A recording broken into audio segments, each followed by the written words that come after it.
What Japanese generals said when their radar picked up 600 incoming American planes. The radar operator's hands shook as he adjusted the dial. Lieutenant Hiroshi Tanaka had been staring at the green phosphorescent screen for 6 hours straight, watching the familiar ghosts and echoes that haunted the cathode ray tube every night. But this was different. This wasn't atmospheric interference or a malfunction. The bright cluster of blips emerging from the darkness over the Pacific wasn't a squadron or even a formation. It was a constellation of death spreading across his screen like a disease. "Sir," his voice cracked. He cleared his throat and tried again, louder this time. "Sir, I have multiple contacts, many contacts." Captain Yoshida leaned over his shoulder, cigarette ash tumbling onto Tanaka's uniform. The captain had seen dozens of American raids since the new radar stations went operational in February. He'd learned to read the scope with the grim expertise of a doctor examining terminal X-rays. But when his eyes focused on the screen, his cigarette stopped halfway to his mouth. "How many?" Tanaka's finger traced the edge of the luminous mass. "I count over 100 distinct echoes, sir. Perhaps 200. They're still over the horizon, range approximately 300 kilometers. Get me Tokyo, now." In the Eastern Army Command bunker beneath the Imperial Palace grounds, Major General Seizo Arisue sat at a desk piled with intelligence reports he could no longer bear to read. Each document told the same story in different words. The Americans were coming, they were unstoppable, and Japan's home islands were now the front line. His telephone rang. When he lifted the receiver, the voice on the other end belonged to a man trying very hard not to scream. "General, this is Radar Station 17. We have a massive formation inbound from the southeast. I am reading—" A pause. Arisu heard papers shuffling. "I am now reading over 400 aircraft, possibly as many as 600. Estimated arrival time over Tokyo, 35 minutes. Arisu's hand tightened on the receiver until his knuckles went white. 600. The Americans had never sent 600 planes against Tokyo in a single wave, not even during the firebombing in March. This wasn't a raid, this was annihilation. "Sound the alarm," he said quietly, "all of them." Across Tokyo, air raid sirens began their rising wail, and in bunkers and command posts from Yokohama to Osaka, the word spread like wildfire through dried grass. "They're coming, all of them, and we have less than an hour to live." The question wasn't whether Tokyo could survive this night. The question was whether anyone would be left to see the dawn. 3 months earlier, in February 1945, Japan's military leadership had gathered in an underground conference room to discuss what every man in that room already knew but refused to say aloud. The war was lost. Germany was collapsing. The Philippines were gone. Iwo Jima would fall within weeks, putting American fighters within range of Tokyo itself, and the B-29 superfortresses were burning Japanese cities one by one with a methodical cruelty that suggested the Americans had stopped seeing them as an enemy and started seeing them as a problem requiring elimination. General Yoshijiro Umezu, chief of the Army General Staff, had stood before a map of the home islands marked with red pins, indicating cities already destroyed. His voice was steady, but his aide noticed he'd been grinding his teeth for weeks, wearing the enamel down to nothing. "The Americans now possess complete air superiority. Our fighter strength is depleted. Our pilots are inexperienced boys with 30 hours of flight time. Our fuel reserves are exhausted, yet we must defend the homeland at any cost." The logic was circular and desperate. Japan couldn't defend its cities without fighters, couldn't field fighters without pilots, couldn't train pilots without fuel, and couldn't secure fuel without controlling the sea lanes the Americans had severed 6 months ago. But the alternative to fighting was surrender. And surrender was linguistically impossible for men who'd spent their entire lives in a military culture built on the idea that death was preferable to dishonor. Air Marshal Masakazu Kawabe had spoken next, his words measured but bitter. "Our radar network gives us warning, but warning without adequate response is merely the privilege of watching death approach. We track their formations from 300 kilometers out. We scramble whatever fighters we can fuel and arm, and then we watch our boys die against 100-to-1 odds while the bombers continue unmolested to their targets." Someone in the back of the room had muttered something about divine wind, about spiritual strength overcoming material weakness. Kawabe had turned on him with such fury that the man physically recoiled. "Spiritual strength does not stop incendiary bombs. Bushido does not extinguish napalm. We are defending our cities with mythology, while the Americans attack with industrial capacity. Do you understand the mathematics of this?"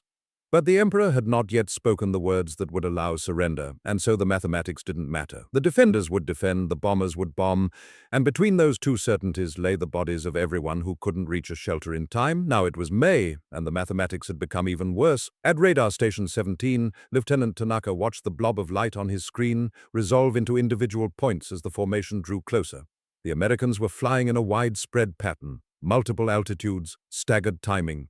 It wasn't just one massive formation. It was several formations coordinated to arrive in waves, overwhelming whatever defensive response Tokyo could muster. He counted again, more carefully this time, and felt his stomach drop. "Captain, I'm now reading 570 aircraft. No, wait!" More blips appeared at the edge of his screen. 612. "Sir, it's 612 distinct contacts." Yoshida had stopped smoking. The cigarette had burned down to his fingers, but he didn't notice. "What's their altitude?" "Multiple altitudes. Low formation at 3,000 meters. High formation at 7,000. They're splitting up." "They're going to bracket the city." Yoshida's voice was hollow. "Low bombers with incendiaries, high bombers with high explosive. Anything that survives the fires gets destroyed by the blast bombs. It's the same pattern they used on Kobe." Kobe had burned for 2 days. 14,000 dead. The entire port district reduced to ash and twisted metal. Yoshida had cousins in Kobe. He didn't know if they were among the dead. The mail system had collapsed weeks ago. In the command bunker, General Arisui was speaking rapidly into 3 different telephones, while aides rushed between map tables with updated position reports. Colonel Matsui, his operations officer, stood beside the map of Tokyo with a red grease pencil, marking the projected approach vectors based on Tanaka's radar track. "They're coming in from the southeast over Chiba," Matsui said. "If they maintain current heading, they'll hit the industrial districts first, then the residential areas, then the government quarter." "How many fighters can we scramble?" Arisui's voice was clipped, professional, devoid of the panic he felt clawing at his chest. 52 aircraft at Chofu. Maybe 30 more at Yokota if we can get them fueled in time. Most of our pilots are—" Matsui hesitated. "Most of our pilots have fewer than 40 hours. 80 fighters against 600 bombers. And the bombers would be escorted by who knew how many P-51 Mustangs flying from Iwo Jima. The math wasn't just bad, it was obscene." "Scramble everything," Arisui said. "I don't care if the pilot's first solo was yesterday. Get them in the air." Matsui saluted and ran for the communications room. Arisui sat down heavily, and for just a moment allowed himself to close his eyes. He thought about his daughter, 8 years old, evacuated to the countryside 2 months ago. He thought about his wife, who'd refused to leave Tokyo because her parents were too old to travel. He thought about the 600 American bombers now 20 minutes away from dropping enough ordnance to erase entire neighborhoods from existence. "General," an aide stood at attention, clipboard trembling in his hands. "General, the Emperor's advisors are asking if His Majesty should be moved to the northern shelter." "Yes," Arisui said without opening his eyes. "Yes, move him. Move everyone." At Chofu Airfield, Flight Lieutenant Saburo Sakai was running toward his fighter when the sirens began. He was 31 years old, one of Japan's most experienced combat pilots, and he knew exactly what 600 incoming bombers meant. It meant this might be the last time he pulled on his flight suit. It meant the kids they were sending up with him, 17, 18, 19 years old, barely able to land without crashing, were flying into a sky that would kill most of them in the next hour. His squadron commander, Captain Nakamura, was screaming orders across the runway while ground crews swarmed over the assembled fighters, fueling, arming, checking control surfaces with the frantic speed of men who knew time had stopped being generous. Sakai reached his aircraft, a battered Ki-84 Frank that had taken more damage and absorbed more repairs than any 3 planes should survive. The ground crew chief gave him a thumbs up that looked more like a goodbye. "How many?" Sakai shouted over the sirens and engine noise. 600! The crew chief's face was gray. "They say 600! Sakai pulled himself into the cockpit and began the startup sequence he'd performed 1,000 times. But his hands shook, and he had to stop, close his eyes, breathe. 600. Even if every fighter in the Tokyo defense zone got airborne, even if every pilot was an ace with 100 kills, even if Divine Wind actually existed and God himself fought beside them, they couldn't stop 600 bombers. They could bloody them. They could make the Americans pay. But they couldn't stop them. His engine coughed to life, and Sakai taxied toward the runway where 24 other fighters were already rolling into takeoff positions. He glanced to his left and saw a kid who couldn't be older than 17 in the cockpit of a Zero, hands white-knuckled on the stick. The boy looked over, made eye contact, and gave Sakai a firm nod that almost didn't reveal his terror. "All aircraft, this is Chofu Tower. the radio crackled. "You are cleared for immediate takeoff. Climb to 5,000 meters and form up over the Imperial Palace. Enemy formation is now 20 kilometers southeast of Chiba. Time to contact, 14 minutes. May the Emperor's spirit be with you." Sakai pushed his throttle forward and felt the fighter lunge down the runway. The wheels left the tarmac and he pulled into a steep climb, watching the sprawling grey mass of Tokyo spread out below him. Somewhere down there, 8 million people were running for shelters that couldn't protect half of them. Somewhere down there, his sister's family lived in a wooden house that would burn like paper in a firestorm. At 6,000 meters, he leveled off and looked east. The sky was still clear, still beautiful, the setting sun painting the clouds orange and pink. He armed his guns and checked his fuel gauge. 20 minutes of combat time, maybe 30 if he was conservative. Then he'd be out of ammunition or out of sky, and the bombers would still be coming. On the ground in the narrow streets of Asakusa, Mrs. Fumiko Hayashi heard the sirens and knew she'd never make it to the public shelter 6 blocks away. The last raid had taught her that lesson. She'd spent 3 hours pressed against 200 strangers in a concrete box while the world burned above them, and when they'd finally emerged, her neighbor's house was gone, replaced by a smoking crater that still smelled like rendered fat. This time she went down to her cellar, pulled her 2 children close, and waited. Her daughter, 6 years old, asked in a small voice, "Mama, is it the B-san again?" B-san, the children's word for the B-29s, as if diminutizing the name could make them less terrifying. "Yes, sweetheart, the B-san are coming, but we're safe down here." The lie tasted like ashes, but what else could she say? 600 planes are coming to burn us alive, and your father died 8 months ago defending an island you've never heard of, and the Emperor says we must endure the unendurable, so let's sit in this hole and hope we get lucky. Her son, 10 years old, hugged his knees to his chest and stared at the cellar wall. "Father would have shot them down," he whispered. Fumiko closed her eyes and pulled him closer. Through the ceiling she could hear the deeper rumble beneath the sirens, aircraft engines, hundreds of them. The sound grew and grew until it wasn't sound anymore, but a physical pressure in the air, in her chest, in her skull. In the command bunker, General Arisue listened to radio reports from the fighter squadrons now engaging the American formation over Chiba Bay. The transmissions came in fragments, punctuated by static and screaming. 3 bombers, breaking right. Guns, guns, guns. Oh God. Altitude 20, they're everywhere. We can't. Going down, I'm going down. Arisu gripped the edge of the map table. Beside him, Colonel Matsui marked each reported kill with a blue grease pencil and each reported loss with red. The blue marks were scattered. The red marks were everywhere. "We've confirmed 11 bombers destroyed," Matsui said, his voice carefully neutral. "We've lost 23 fighters in the first 7 minutes of contact. The remaining fighters are—" He paused, listening to his headset. His face went slack. "Sir, the formation has split. One group is heading for the industrial zone. The second group is heading directly for the city center. How long until they're overhead?" 4 minutes. 4 minutes.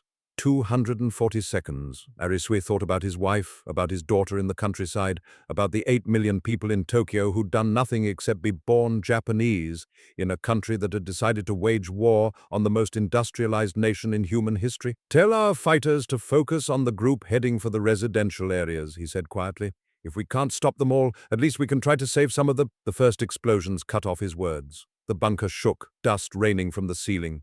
The lights flickered once, twice, then held. Somewhere above them, Tokyo was beginning to die. Flight Lieutenant Sakai saw the lead bombers open their bay doors and knew with absolute certainty that he was out of time. He'd managed to shoot down one B-29, watching it spiral into the bay with 2 engines streaming fire. He'd damaged 2 others, seen his tracers punch holes in their fuselages, but 600 bombers didn't care about 3 casualties. The formation had barely noticed. Now he was out of ammunition, his engine was overheating from combat maneuvering, and he was watching an entire city about to be buried in fire. The bomber in his sights, close enough that he could see the nose art, a blonde woman painted on the fuselage, released its payload. Then the next bomber released, and the next, and suddenly the sky was filled with thousands of dark shapes tumbling toward Earth like deadly rain. He pulled up hard, climbing away from the formation, and looked down at Tokyo. The first bombs hit, and entire blocks erupted in orange blooms of flame. The incendiaries were designed to burst at rooftop level, spreading burning gel in a 30-meter radius. They were designed to start fires in wooden structures, then let the wind do the rest. They were designed for exactly what was happening right now, the rapid transformation of a living city into a geometry of fire.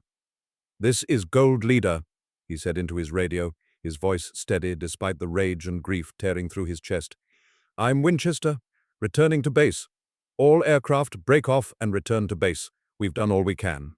But even as he said it, he knew it wasn't true. They hadn't done anything. They'd been pebbles thrown at a tidal wave. Mrs. Hayashi felt the first explosion through the ground before she heard it. The cellar floor jumped beneath her, and her daughter screamed. Then the sound arrived, a rolling, crashing thunder that went on, each blast blending into the next, until it became a single sustained roar. "Mama!" her daughter was crying, clinging to her with desperate strength. "Mama, I'm scared!" "It's okay, baby. We're safe here. We're—" Another explosion, much closer. The cellar wall cracked, a jagged line running floor to ceiling. Dust and plaster rained down. The single electric bulb swung wildly, throwing mad shadows. Her son was hyperventilating, his face pressed against her shoulder. Outside, she could hear screaming, not one voice but many, a chorus of terror that pierced even the thunder of the bombs. Then came the heat. She felt it through the ceiling, through the walls, a building pressure like opening an oven door. The air in the cellar grew hot, then hotter, then so hot she struggled to breathe. Her daughter coughed, choking on air that had suddenly become soup-thick with heat and smoke. "We have to leave," her son gasped. "Mama, we have to leave. The house is burning." "No, if we go up there, if we stay, we'll cook." He was right. She could hear the fire now, the deep, crackling roar of flames consuming wood, consuming fabric, consuming everything. The temperature in the cellar was rising by the second. They had minutes, maybe less, before the heat alone killed them. She grabbed her children and pulled them toward the cellar stairs. When she pushed the door open, hell greeted her. Her house was gone. The walls had collapsed inward, the roof had caved, and everything that remained was on fire. The street outside was a river of flame, fed by burning debris, burning buildings, burning people she tried not to look at too closely. The heat hit her like a physical blow, stealing the air from her lungs.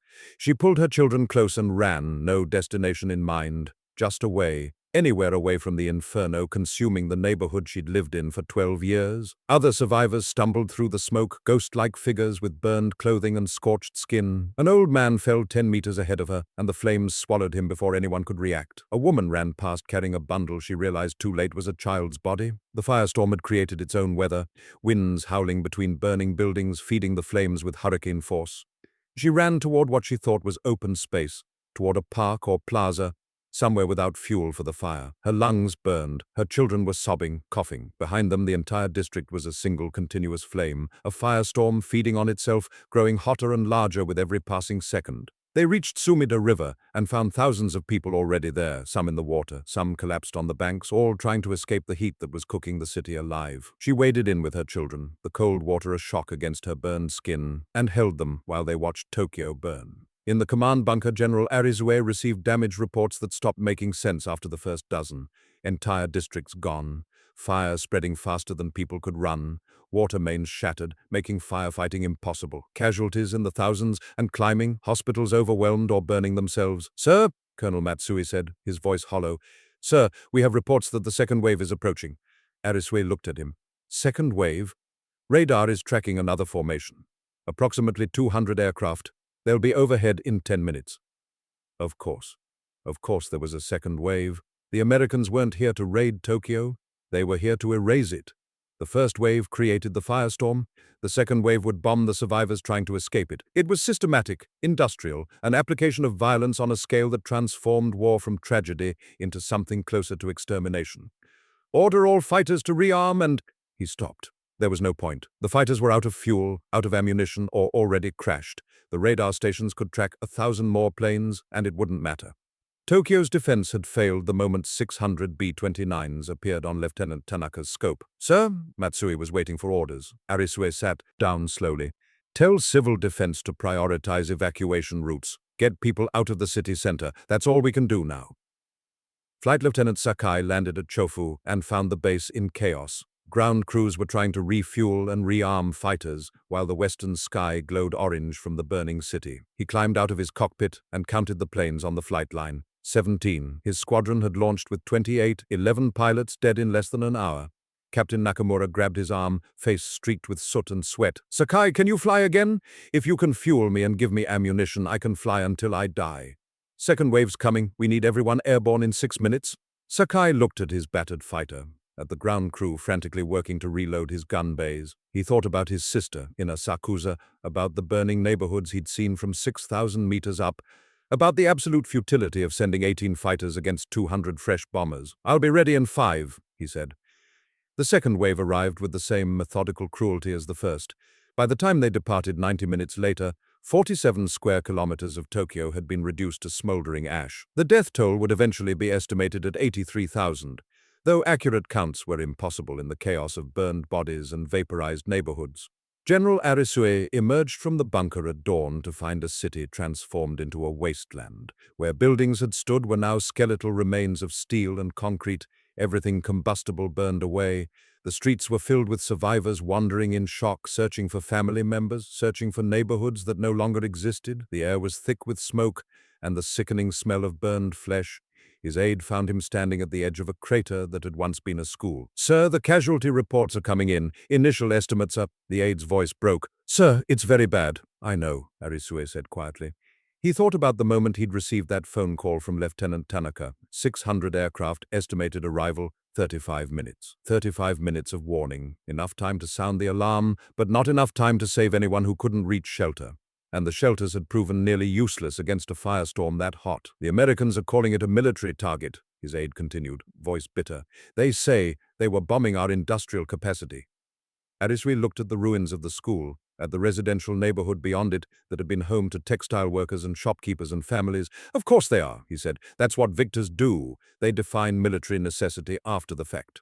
Far to the south, at 20th Air Force headquarters in the Marianas, General Curtis LeMay reviewed the post-mission reports and felt nothing resembling remorse. The numbers were clear: 614. B-29s launched, 580 reached target, 11 lost to enemy action, 3 to mechanical failure. Estimated 47 square kilometers destroyed. Secondary explosions indicating successful strikes on industrial facilities. His operations officer, Colonel Harrington, set down another report. Early photo reconnaissance shows complete devastation of the target area. Japanese fighter response was minimal. We should consider expanding the mission profile for the next— "What's the civilian casualty estimate?" LeMay interrupted. Harrington hesitated. "Current intelligence estimates 50 to 80,000. But the target area was heavily industrial, sir. Workers' housing, factories, military support infrastructure." LeMay nodded slowly. He understood the moral algebra required to wage total war. Every bomb dropped on Tokyo was theoretically one less bomb needed to subdue Japan, one less American soldier dead storming Japanese beaches, one day closer to surrender. He understood that and had made peace with it, or at least reached a working arrangement with his conscience. But he also understood that 600 bombers burning 80,000 people alive was the kind of operation that historians would debate for decades, whether it was necessary, whether it was proportional, whether the line between military necessity and atrocity had become too blurred to distinguish. "Continue operations as planned," he said. "Next target is Osaka. Full incendiary payload." In the ruins of Asakusa, Mrs. Hayashi searched for her house and found only a blackened foundation. Everything was gone. Her husband's letters, her children's school books, the photographs of her wedding day, her mother's kimono, the small cedar box that held 3 generations of family records, all of it burned or buried under rubble. Her daughter tugged her sleeve. "Mama, where will we sleep?" She had no answer. Thousands of survivors crowded what remained of the district, setting up makeshift shelters from sheets of metal and scraps of wood. The government promised food distribution, emergency housing, but no one believed the government anymore. They'd promised air defense, promised safety, promised the emperor's divine protection. Her son was staring at the sky, watching for more planes. "Will they come back?" he asked. "I don't know." She knelt beside him, took his face in her hands. "But we survived. Do you understand? We survived, and that means we have to keep surviving. For your father, for each other." He nodded, but she saw in his eyes something that broke her heart.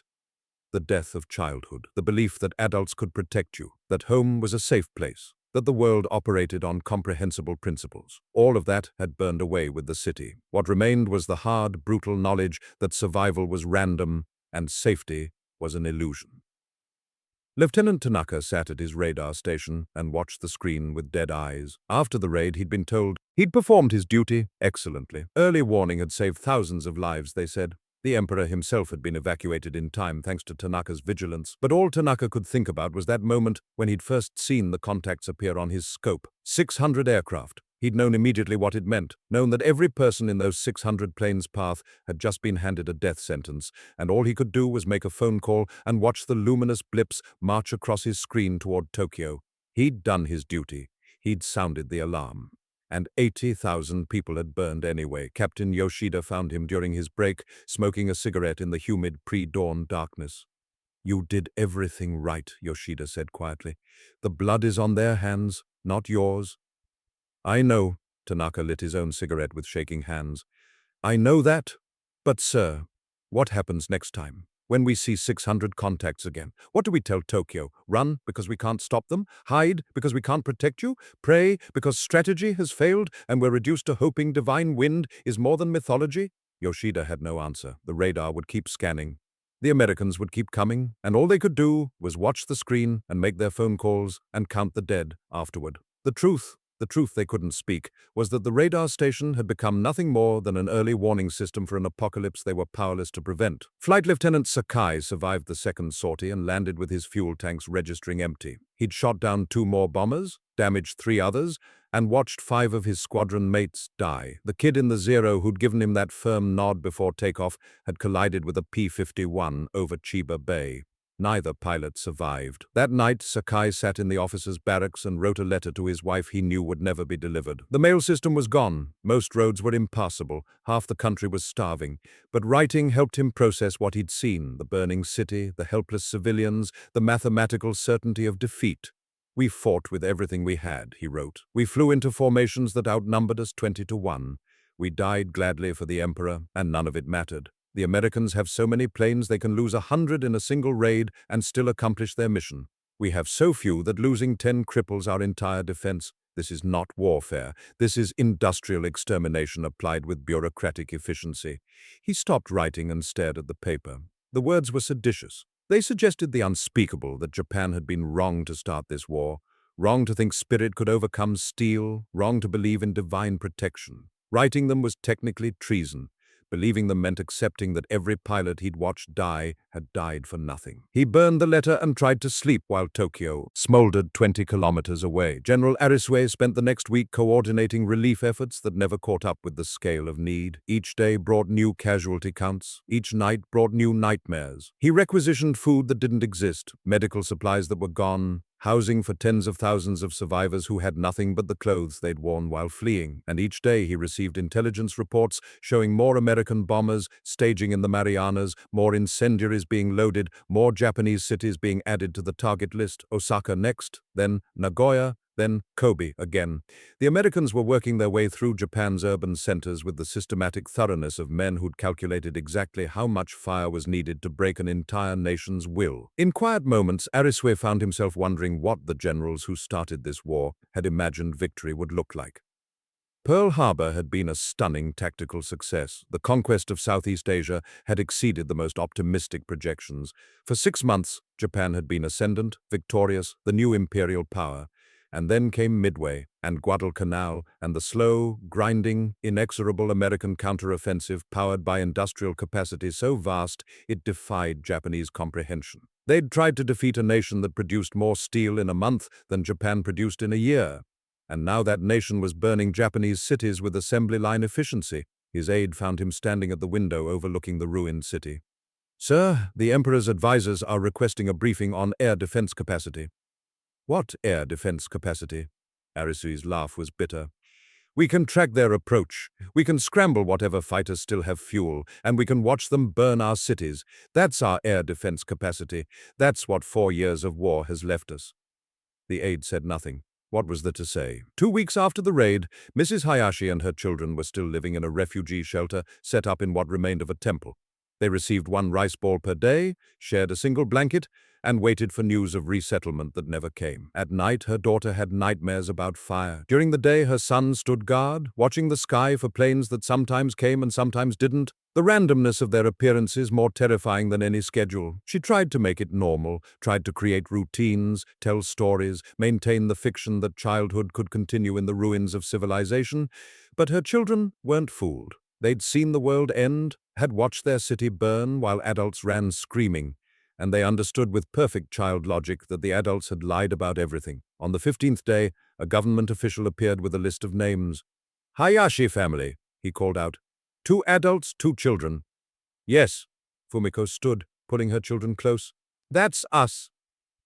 You're being relocated to a work camp in Nagano. Report to the rail station tomorrow at dawn. Bring whatever possessions you have." She looked at the man, at his clipboard and official stamp, at the systematic processing of human misery into bureaucratic categories. "What about my house?" "What house?" The official consulted his clipboard. "According to our records, there are no surviving structures at your previous address." No surviving structures, as if her home, her life, 12 years of accumulated memories and meaning had never existed, reduced to an administrative notation on a government form. "We'll be there at dawn," she said quietly. That night she told her children about their father, about the man he'd been before the war had claimed him. She told them about his laugh, about the way he'd read them stories every night, about the dreams he'd had for their future. She tried to keep him alive in words, knowing that memory was all that remained now that the photographs and letters and physical evidence of his existence had burned with everything else. "He would want you to be brave," she said. "He would want you to survive." "Why?" her son asked, his voice small and broken. "Why do we have to survive when they killed everything?" She had no answer that would comfort him, no wisdom that could make sense of firestorms and 80,000 dead and a world that had become incomprehensible. So she held him and his sister and waited for dawn, when they would join thousands of other survivors being displaced from the ruins of a capital that no longer existed as anything more than a grave marker. In the command bunker, now being used to coordinate reconstruction rather than defense, General Arisue received word that the emperor would address the nation in 2 months. The exact content of the address remained classified, but Arisue understood what it meant. Defeat was coming, not the military defeat that had arrived the moment 600 B-29s appeared on radar scopes across eastern Japan, but the political defeat, the formal acknowledgement that the war was lost and surrender was inevitable. He thought about Lieutenant Tanaka, still watching his radar scope night after night, still calling in coordinates for formations they couldn't stop. He thought about Flight Lieutenant Sakai, still flying sorties against impossible odds because orders were orders and duty was duty. He thought about Mrs. Hayashi and her children and the 80,000 others who'd died and the millions more who'd lost everything, and he wondered if any of them would ever forgive the generals who'd assured them victory was inevitable, divine protection was certain, and sacrifice was noble. If any of them would forgive him for being part of a system that had fed pilots and cities and entire generations into the furnace of a war they couldn't win, all because admitting defeat was linguistically and culturally impossible until the emperor himself spoke the unspeakable. He closed the folder containing casualty estimates from the Tokyo raid and placed it in a cabinet that already held dozens of similar folders from dozens of other cities. The Americans had more bombers. Japan had more cities. The mathematics were clear, had been clear since Midway, would remain clear until surrender or annihilation eliminated the need for calculation. Late that night, long after his staff had gone to sleep, Arisue stood alone in the bunker and allowed himself one moment of complete honesty. One moment where duty and honor and obligation fell away, and he was just a man facing the wreckage of everything he'd believed. "We saw them coming," he thought. "We saw the 600 planes on our scopes, and we knew what it meant.